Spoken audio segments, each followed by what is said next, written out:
Welcome back to ACME Real Fantasy Football. In this video, we'll cover how to handle injured players and bye weeks in your lineup. Let's jump right in. The players you drafted at each position are considered your primary players. If one of these players is listed as questionable, doubtful, inactive, out, or suspended, you can designate a secondary player to take their place. To handle an injured player, move the injured primary player to your bench using the roster page under the team drop-down menu. Then select a secondary player from the same team and position to fill in for that week. You use the depth chart screen to find a secondary player. Please note that you cannot select a player to be your secondary if they're already on someone else's team. You have the option of playing either the injured primary player or the secondary player that week depending on their status.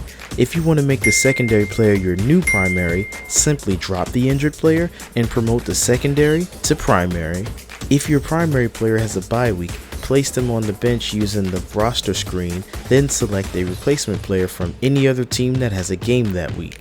Remember, you cannot select a replacement player who was also on a bye that week. If you want to make the replacement player your new primary, just drop the original player and promote the replacement. Managing injuries and bye weeks is key to keeping your team competitive. Stay tuned for more helpful tips on maximizing your fantasy football experience with ACME Real Fantasy Football.